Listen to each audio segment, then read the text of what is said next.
We live in a world of stories. Now, a story can be fact, or it can be fiction. But sometimes, even when the facts are overwhelmingly clear, some people choose not to believe them. What do you believe? There's no doubt that pieces of the natural world could survive if humanity pushes our planet to the brink. But it is not a world that you and I are familiar with. If we do nothing, the picture of the world is one of absolute devastation.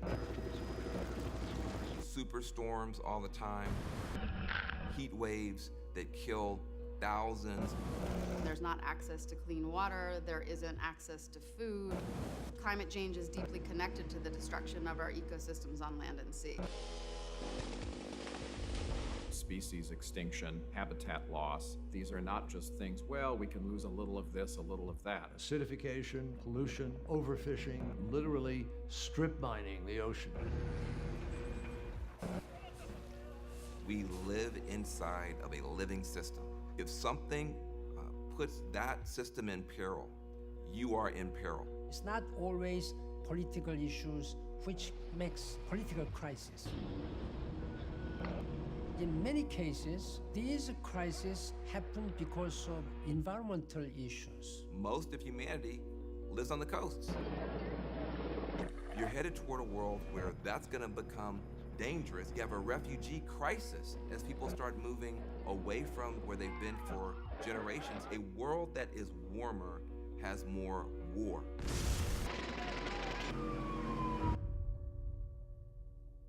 All of this can seem incredibly overwhelming. But the truth is, the only way not to feel hopeless is simply to take action. But what do? How do we solve a problem that is so massive, so complex, and is always changing? In order to tackle this issue, we can't just solve one thing. We've got to solve them all, simultaneously. And it's important to look at the best teacher, nature. Nature is never still, it is always changing. The key with LDF was to build an organization that was dynamic, nimble, and most importantly, one that responded to nature's most urgent threats. Because less than 3% of all philanthropic giving goes towards protecting our planet, we knew we had to do something now. And instead of trying to do it all ourselves, LDF is focused on getting support and resources out to the most effective organizations on the ground. To date, we're proud to have given over $80 million in grants to projects across 6 areas of focus. For example, there's Amazon Frontlines in the Sabo Alliance, a project in the Western Amazon. For decades, industrial-scale deforestation, mining, agriculture, and oil production has threatened the lives of the indigenous people. With support from LDF, Amazon Frontlines and the Sabo Alliance are providing clean energy and water solutions, as well as empowering the local communities to map and protect their ancestral lands. Leo's foundation understands the scale of the threats. They've raised significant resources dedicated to protecting our planet's last wild places. In our oceans, the National Geographic Society's Pristine Seas has been conducting expeditions to help form marine protected areas. LDF helps fund their scientific studies of these ecosystems, which show us the benefits of protecting them. As of today, 17 of the 23 places they've studied have been protected. This is where Leonardo DiCaprio and his foundation are so important. We need to inspire people to contribute to the largest ocean conservation legacy in history. Or look at the Solutions Project, a leading voice in renewable energy. In 2014, they proved that a world of wind and solar energy is entirely possible. Now, With support from LDF, they're investing in communities and leaders on the front lines of transitioning. The great thing about the Solutions Project is it is so audacious.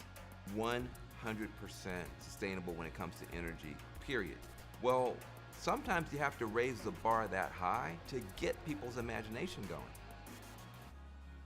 This is just a small example of the over 200 projects that we've been honored to support at LDF. Each one has their own unique story, and together we can write a new story and a new vision for the future. A future where the natural world and humanity coexist in harmony. But in order to get there, we need to drastically change the way we live on this planet. Citizen action, people being involved, accountability and activism within the political process. This is not a losing proposition if we do the things that we know we can do and that we have the technology to do now. You know, it's human nature to go to sleep, not pay attention, and it's human nature to wake up too. And to realize that we can be better, we have to be better, and then to start being better. We are living in a very small planet Earth. The national boundaries do not have any meaning. It's a matter of solidarity of our society. We have to work together. Anyone who thinks that they can't make a difference is wrong. The future is living in harmony with nature instead of the way modern humans seem to live in competition with it. Everyone has a role to play.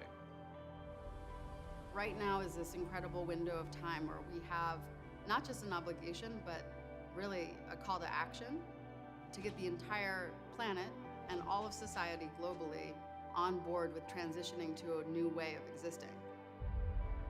You can't hurt the planet without hurting people too. So, forcing the issue now, while there's still some time, is doing a tremendous service to humanity. Everybody recognizes this responsibility. We don't own the planet, we borrow the planet, we pass it on to future generations. And the truth is, we have not fully lived up to that responsibility yet, but we can. This is our story, and ultimately, we are the ones writing it. We have to realize that. This isn't fiction. It's our future. Tonight, we're all a part of that story. We can all have an impact, but we have to work together to protect our only home.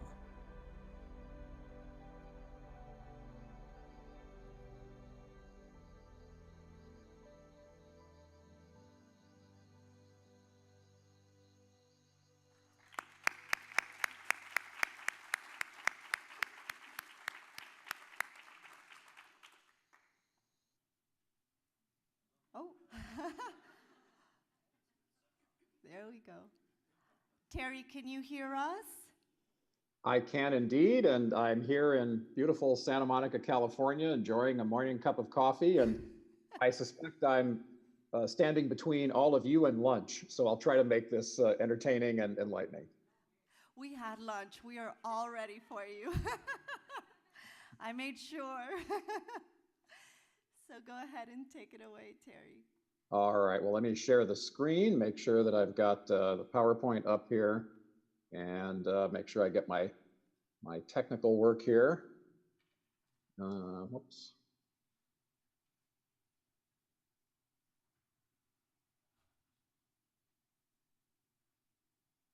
There we go. Can you see the PowerPoint now? Yes, we can. All right, terrific. Well, thanks to all of you for the invitation, and this is definitely the low carbon way to give a keynote speech and to share some thoughts with you.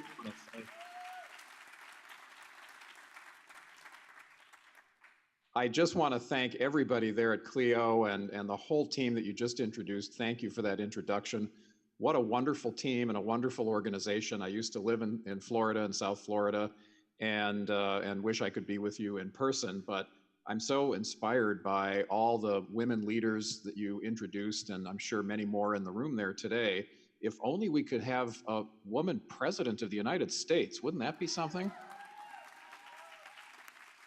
We're working on it. Well, we are too.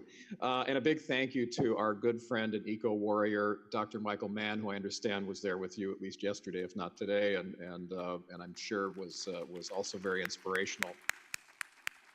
So let me begin by just sharing with you something that I came across on a tourist website. Someone had asked, which direction is north in Australia?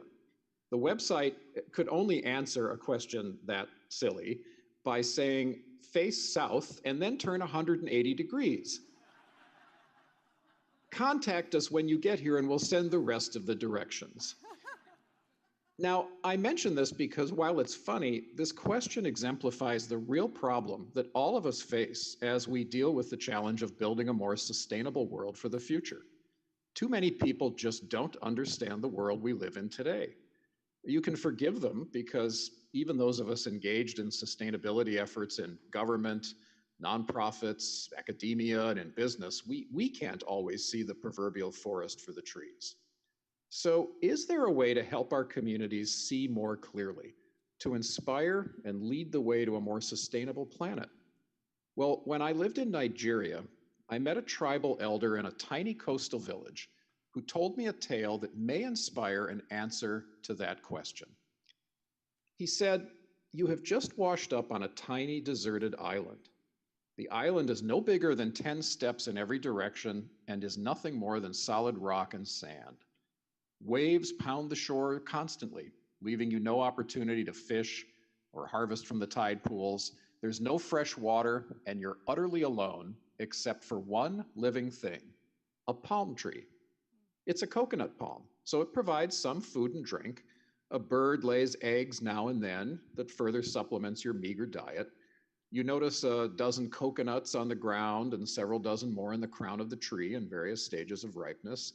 You use a sharp rock to remove the husk and crack open one coconut. You devour the meat and drink within, careful to preserve the shell to make 2 small cups to store precious rainwater when it comes. And given this reprieve, and sitting in the shade of the tree, the only place on the island where you're protected from baking into parchment, you begin to ponder your fate. You recognize the only way to assure a sustainable supply of food and water is that you can only consume coconuts as they fall from the tree. By limiting yourself to fallen coconuts, you know that the tree will provide you with sustenance indefinitely. You calculate how many are likely to fall over what period of time, and then determine how many days each fallen coconut must last to stretch out your supply for the foreseeable future. Now, some nights are cold and wet and windy, but you're smart enough not to cut down the tree and burn its wood for warmth. Instead, you burn only the fronds that have fallen naturally and the dried coconut husks.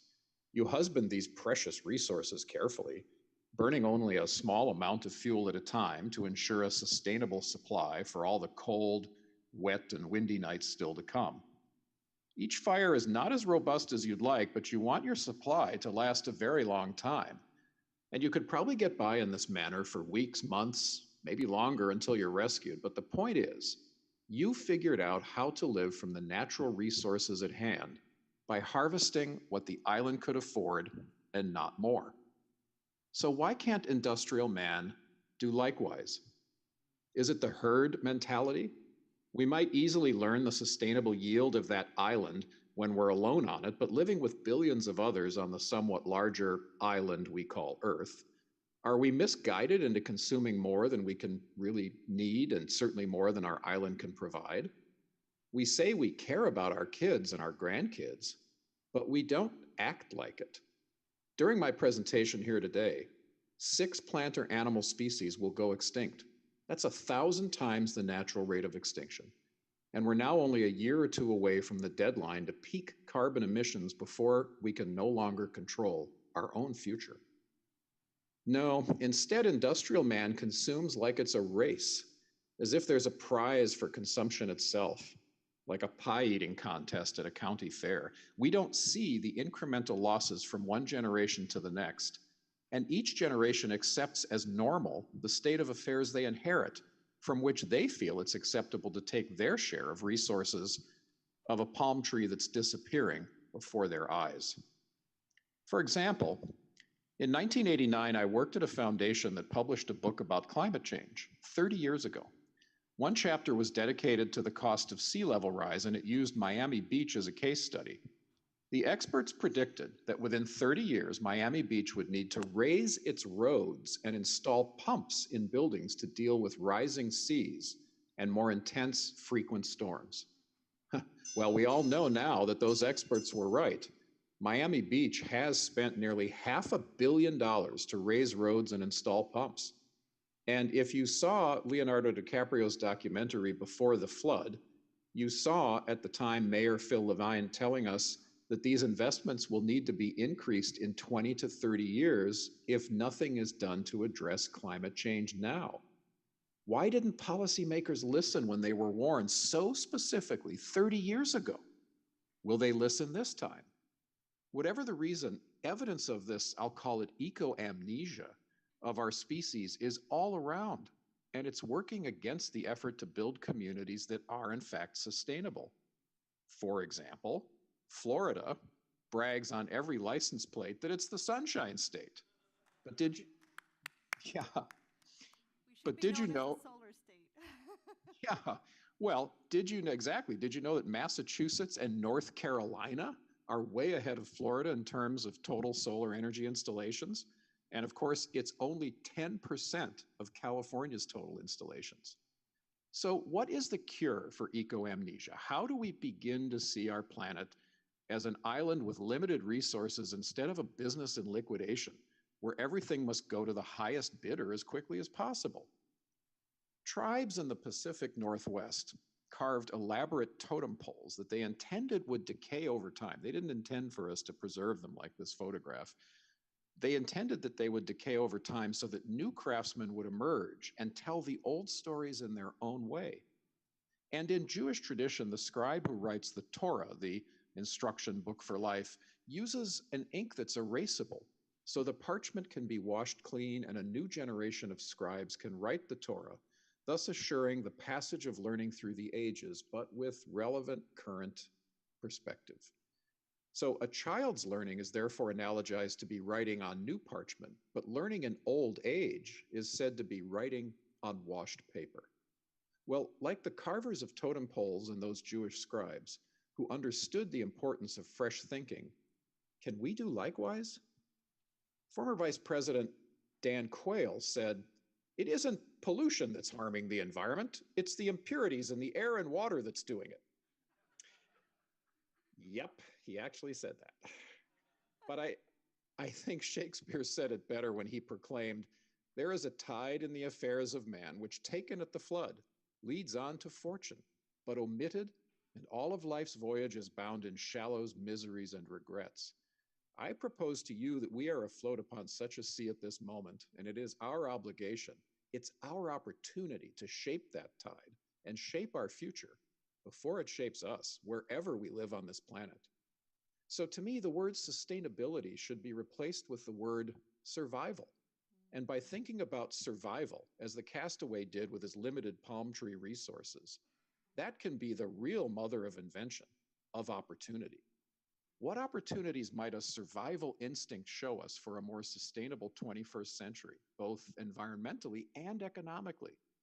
Well, let's consider two examples, two critical resources for any community's survival: water and energy. Let me first tell you about a small community north of Los Angeles where I live, Sun Valley.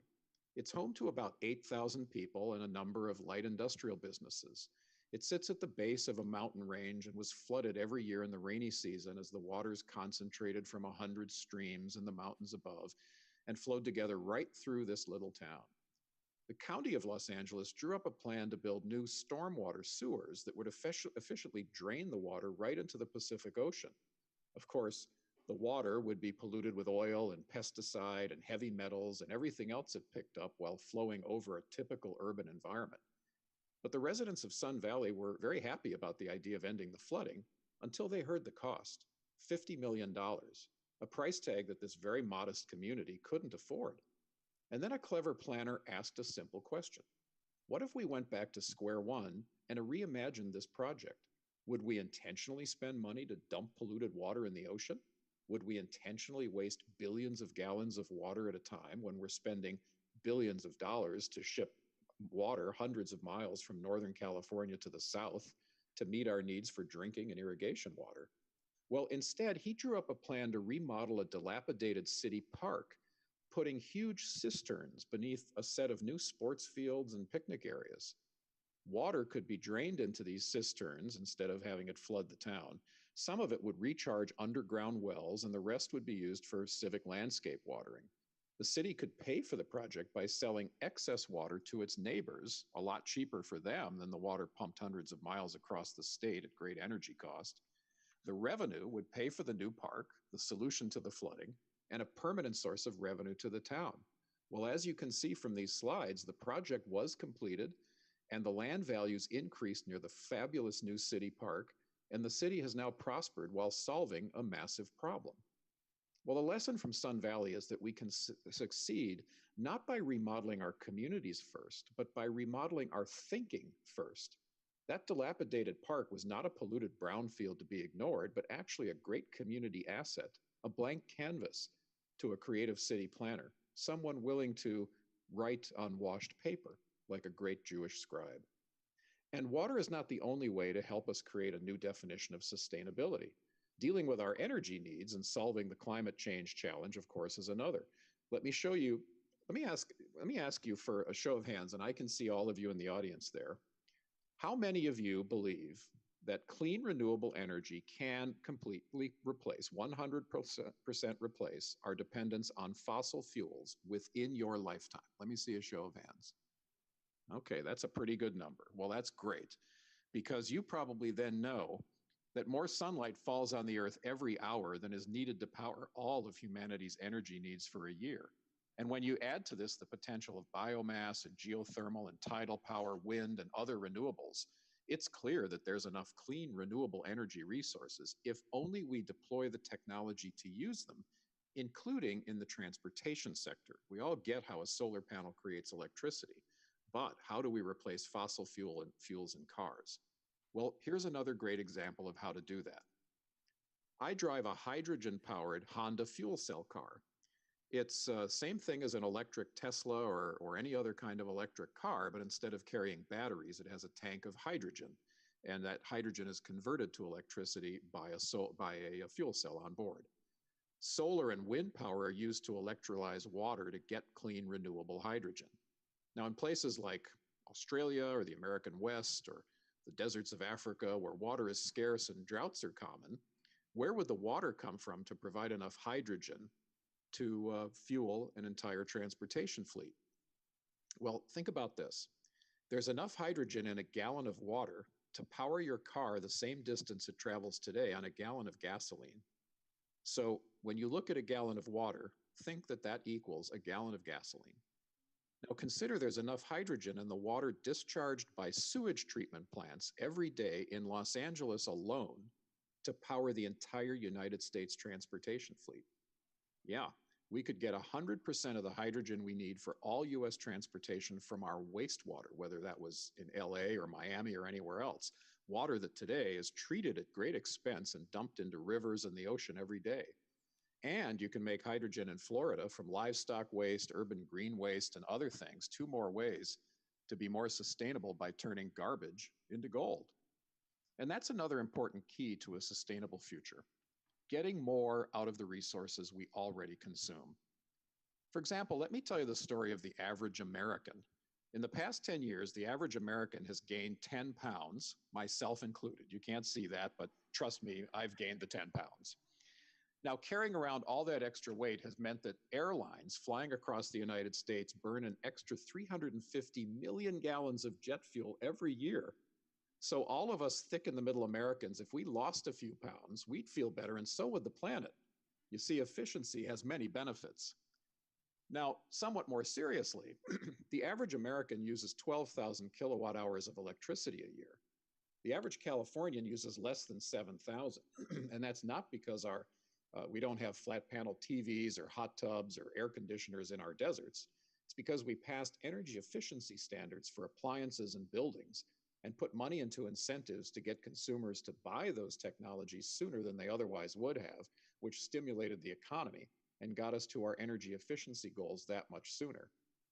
And consider this. The Empire State Building retrofit its lights, its windows, and added some insulation and saved 40% of their energy as a result, and it only took 3 years to pay that back from the savings. The Sears Tower in Chicago, now called the Willis Tower, did the same thing, and they upgraded their heating and air conditioning, their elevator motors, and they even added some wind turbines on the roof to generate clean electricity. And they cut their energy bill by 80%, 80%. Think about that, a huge high rise. So without upgrading the grid, you could install a lot of battery electric car chargers with that spare capacity in Chicago, New York, or Miami. And that brings me to one more essential ingredient in building communities that are truly sustainable for the long term: leadership. Now, once again, I'm going to ask you to raise your hands in answer to this question. I'm going to start with my friend, Governor Arnold Schwarzenegger. Raise your hand if you've seen one of his movies. Okay, now leave your hand up if when you saw that movie, you thought to yourself, this man will terminate global warming. Okay, probably not. Well, he certainly got California started down that path and created a model for other states in the nation, including your own Governor Charlie Crist. In just a few years after we passed our AB 32 Global Warming Solutions Act in 2006, 33 states copied California with various types of renewable energy, energy efficiency, and climate action plans, and we held summits with Governor Crist at the time. And even President Obama made our clean cars a standard for the nation. These leaders joined the sustainability revolution because policies and technologies like these mean jobs, which are important to any elected official. But taken together, they also show that as a leader in politics or business, you're just plain smart. I mean, think about it. You can spend $1 billion to build a coal-fired power plant or a similar-sized solar or wind power plant, same cost. You'll pay billions of dollars more over the life of the coal-fired power plant for fuel, and absolutely nothing for the fuel that powers the solar or the wind plant. So, which would you say is smarter? The coal plant that will contaminate our waterways and fish with mercury, foul our lungs with particles that cause cancer and asthma in children, and literally steal years from the lives of our elders, spewing greenhouse gases that will devastate the quality of our lives on the planet and end the lives of plants, animals, and even humans in places we can't even imagine all around the globe. But the solar or wind plant will stand as a clean, silent testament to our ingenuity, our shrewdness, and our commitment to a sustainable future. Well, as we witness instability in the Middle East and rising fuel prices everywhere, it highlights that those renewables are also just far more reliable. Think about it. Coal, oil, and uranium are elite fuels controlled by a few and limited by Mother Nature. But all of us have unfettered access to the sun, the wind, the things that grow, the moving water, and other clean, inexhaustible, renewable sources of energy. That's just smarter. Subsidizing oil and coal with our health, the impacts of climate change, and a lot of hidden government subsidies for things like wars to protect our access to fossil fuels and rising healthcare costs, that actually stifles innovation and true freedom. 200 years ago, slavery did the same thing. Free labor meant no machines or innovation were needed. But once slavery was abolished, we unleashed our creativity and innovation to create machines and labor-saving devices that led to the Industrial Revolution and ultimately the creation of the iPhone. Well, it's time to unleash that positive fury once more.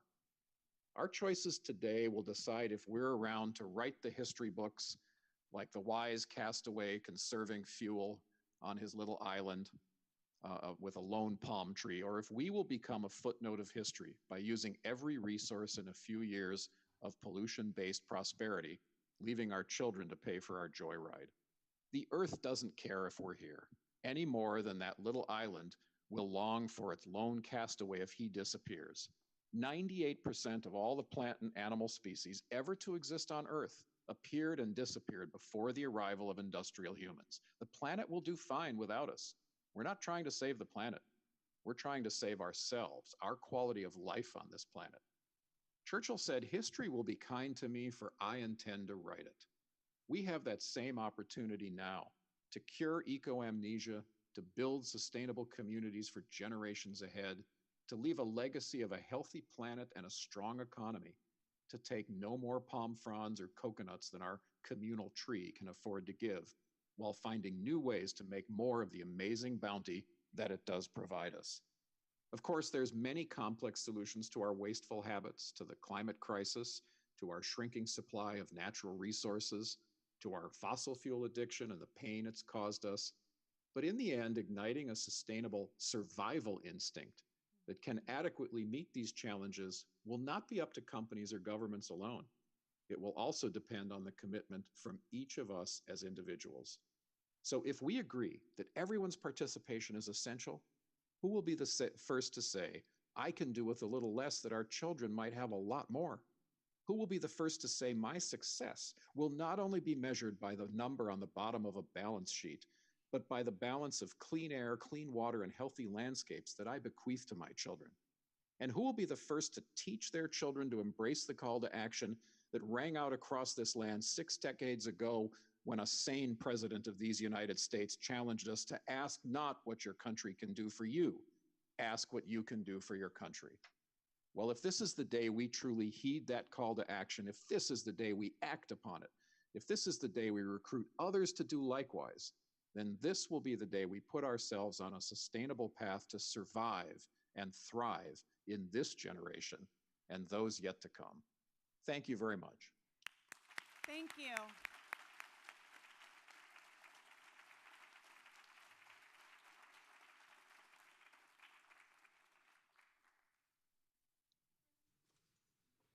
Kamal, is this one on? Oh, yeah, it is on. Okay, thank you so much, Terry. That was an incredible keynote presentation.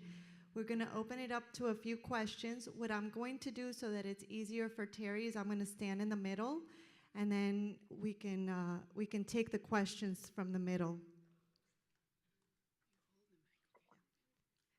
So, Dr. Van Leer, if you'd like to come up and ask Terry. Thank you very much, Terry, for that amazing, inspiring presentation. We're all counting our coconuts down here in Miami.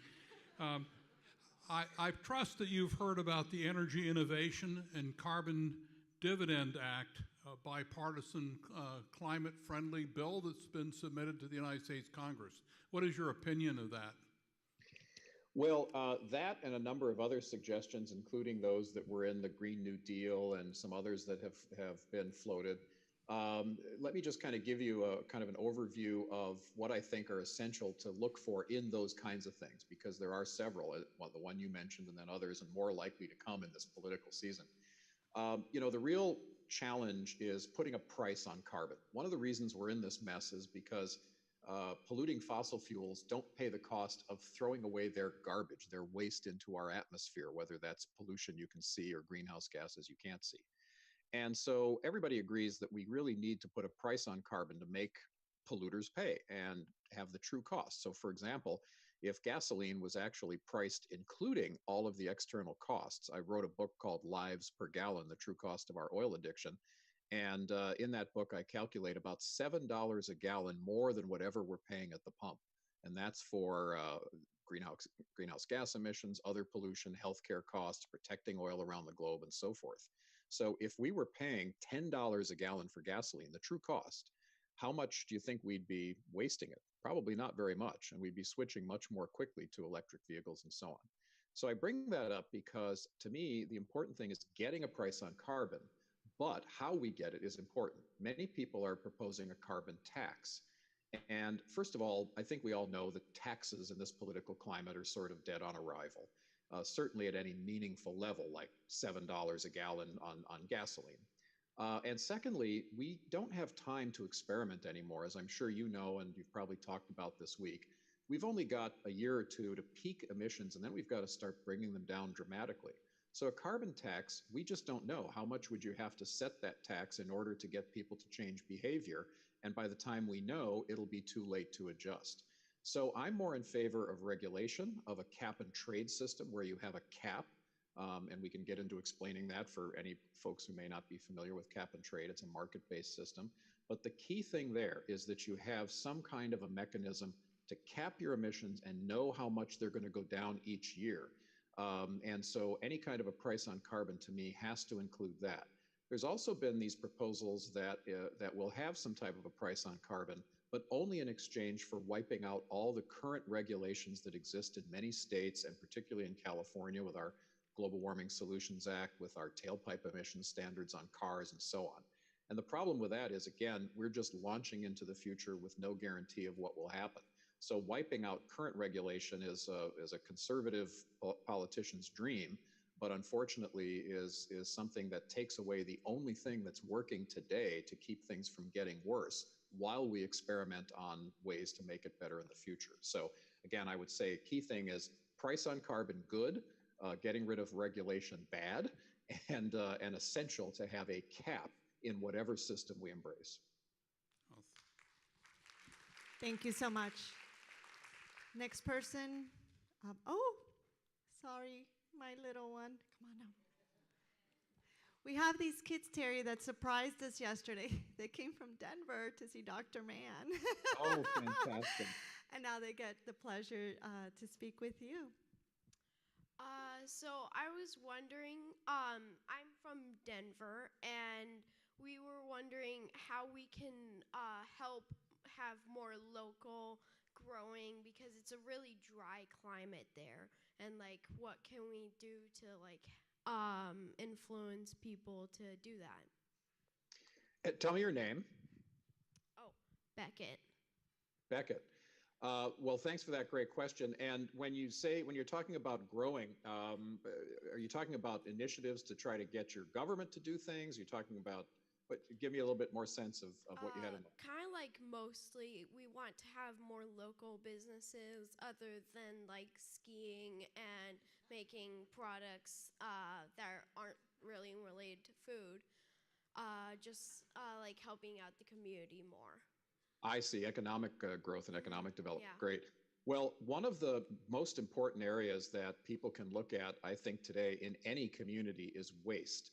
If I told you that you had a rainforest in Denver that you could get hardwoods from for making wood, and you could get material for making paper and cardboard and so forth, and you could cut that rainforest down and nobody would criticize you. If I told you that you had a gold mine in Denver and you could dig it up and nobody would criticize you for the way you were going to destroy the land to get at that gold, or an oil well right under your feet, and again, no one was going to stop you from drilling for that oil, you'd tell me I was crazy. Well, the fact is every community has that because it's in our waste. We throw thousands and thousands of tons of waste away in every community every day, and it's exactly that. It's the equivalent of acres of rainforest with the wood and the paper and pulp that we're throwing away. It's the metals that we're digging up, especially places in Africa and South America, and despoiling the land. We're drilling for oil and despoiling communities in order to get that oil. And then every day we throw away metal, we throw away gold and electronics, we throw away, of course, tons of plastic, which is oil. So I think one of the biggest economic opportunities is to increase the rates of recycling. And that's something that even young people can get involved in. Americans are actually not very good at recycling. No matter how many programs we have, we actually only collect about 35% of what could be recycled out of a typical garbage can. So if there's a lot more information about that we could send you, but if you work toward a zero waste Denver and harness all of those amazing resources that are literally going through everyone's hands every day and typically to a landfill, getting buried, you will create local jobs, you'll reduce pressure on those natural ecosystems, and even help things like stopping war and instability around the world, because we really don't need to drill for more oil. We're throwing it away every day. Thank you. Just Yes, just to let you know also, in your school, I recommend that you guys start a sustainability director. One of you can take that challenge on and look at the recycling in your school. Are you composting? Do you have a cafeteria that has food waste? Start with your school and then see how other schools can lead, can take the same lead that you're taking. So thank you for that wonderful question. Next. Hi. Thank you again for doing this interview here in Miami, Florida. I wanted to address something. I'm actually an ambassador here for the Sustainable Development Goals. I really wanted to know how you are incorporating those goals here. I actually have two questions. The second question is about sea level rising. Obviously, we're going to be affected, and one of the things is how can Floridians feel empowered to do that call for action and basically shout the world, we need help here. Tell me your name. My name is Scarlett Arana. Scarlett, very nice to meet you. Well, thanks so much for those questions. So, look, the Sustainable Development Goals are very important to us. Leo is a UN messenger of peace for climate change, so we work closely with the UN around the world. All of our programs and grant-making efforts, when one of my program directors brings a grant proposal to me, part of the proposal has to list how it's supporting sustainable development goals, one of the 17 or more. We obviously look for programs that support multiple sustainable development goals. So that's really important to us. And in terms of getting more active about sea level rise, you saw that slide, that book that showed 30 years ago, there was plenty of evidence that what would happen in Miami Beach was going to happen. And sure enough, and of course, all the predictions of more intense, more long-lasting storms. And so I think, one of the ways is to work with your insurance industry and your financial community. Harness them. And I don't know if they were present at your conference this week, but the insurers have long since either raised the rates or stopped insuring in some places, and that sure gets the attention of businesses and homeowners of any political side of the aisle. And of course, many banks have stopped making 30-year mortgage loans on coastal property in Florida. And so again, they're not crazy tree-hugging liberals like me from Santa Monica, California. Those are people that are engaged in your community. So I would say, hosting some town hall meetings, maybe doing some white papers together with them. The insurance industry was actually one of the first. Swiss Re was one of the very first insurance industry leaders about 40 years ago. They started lending staff to NGOs to work on climate change because they saw it coming and they knew it was going to impact their business. So I'll bet you if you talk to some of the local insurers, you're going to find that they'd be willing to engage with you and find more ways to pass more legislation, especially in Florida, where it's been an uphill battle to take this seriously. Thank you, Terry. Excellent. We have a time for two more questions, or 1, 2, 3, and 4. Okay, and then that's it. We have to let him go. It's his Saturday. We want to keep you, Terry. Well, it's your Saturday too. Hello, my name is Gabriela Marquesani, and in addition to everything that you said, I just had a question focusing on a single-use waste. So, I live right next to a canal that is connected to the Okeechobee, Lake Okeechobee, where we get our drinking water, and the contamination and pollution in this water is also causing algal blooms, and there are huge plastic gyres that pass through the canal. And so I had a question on how, in addition to what you've been saying, also how could we implement regulations in our government to control and or ban single-use plastic and other single waste? Great question, Gabriela. Thank you so much. I wish my wife was here to come answer that. My wife, Leslie Tamminen, works on this day and night for decades. She got the law passed here in California to ban single-use plastic bags, to require plastic straws only on demand, and even phase those out for paper straws and so forth. And she recently worked with her colleagues to get the same kinds of laws passed in New York. So there are models. If you just look up the single-use wasteful plastic bans in those states, I think you'll find some models for different approaches. Some states will ban them altogether or phase them out over time. Some will put a heavy fee on those types of things, so people are more likely to not take them at a supermarket or at a restaurant, whatever it might be. And then I think really it's citizen activism. We found very effective while we were fighting industry for years to get that law passed here in California.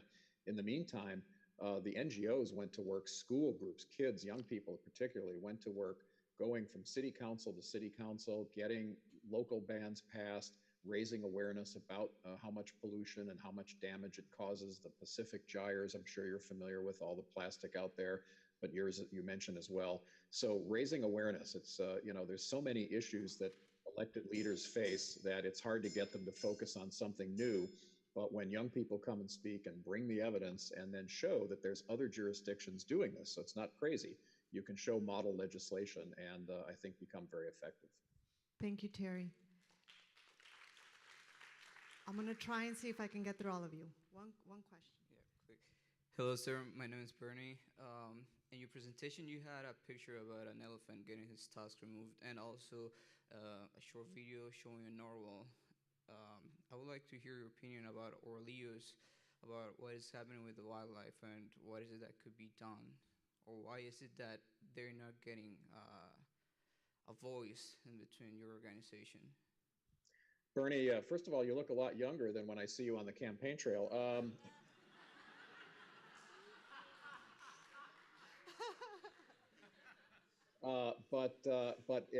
The foundation was started to work on endangered species and their habitats and to give voices to indigenous people. And then when I came on board about 3 years ago, it was to add a climate program to the DiCaprio Foundation. So we continue to work very hard on these issues. We have an elephant crisis fund. We have a lion recovery fund. We work very hard on these issues. And the good news is that more and more efforts are being made, not just to stop poaching of what you saw in that little picture, for example, but also the traffickers. It's kind of like the drug trade. You can't just stop the producers. You have to stop the traffickers and the demand side.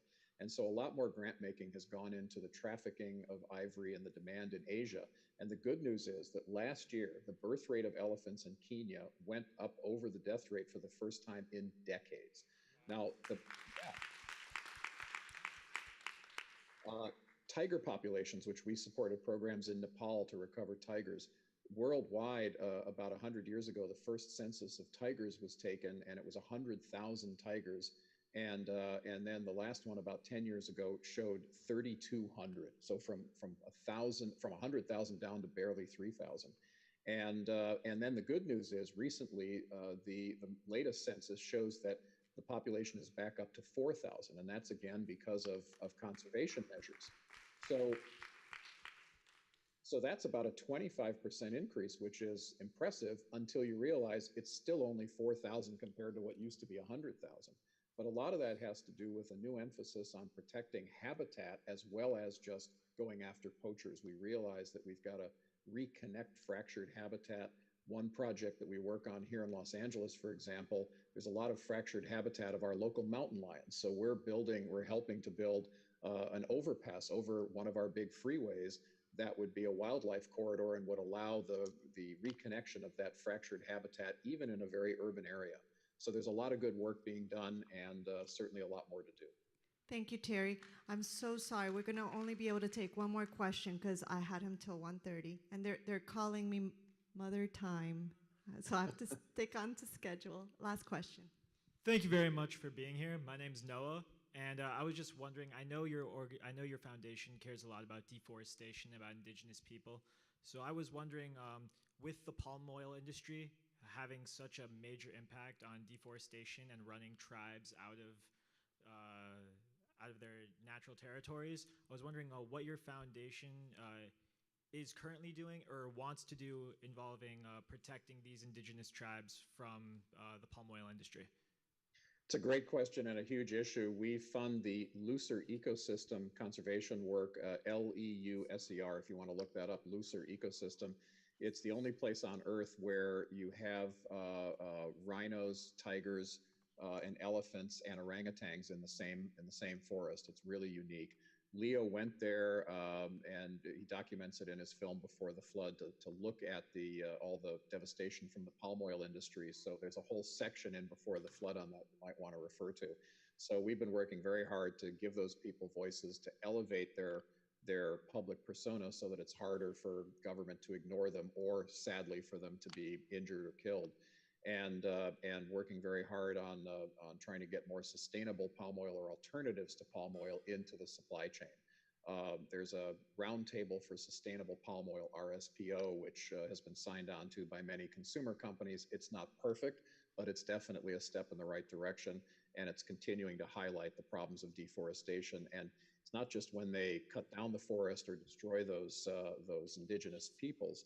It's then they burn what's left of after they've cut down the forest. They burn the debris, and it causes enormous pollution and health problems as far away as Singapore and the whole parts of Southeast Asia there. So it's an enormous problem, and we're trying to do our part. But thanks for asking. Thank well, look, you, Terry. I want to keep you all on time, so I want to thank you for inviting me again, and let me leave you with something that Shakespeare said. He said that nature's bequest gives nothing, but doth lend. And so when nature calls thee to be gone, what acceptable legacy canst thou leave? Well, the fact that you're all sitting in this room on a Saturday morning when you could be out at a beautiful Miami beach says that I know you're going to leave a legacy of which even William Shakespeare would be writing poems and sonnets in generations to come. So thank you all. Thank you. Thank you so much, Terry. Thank you.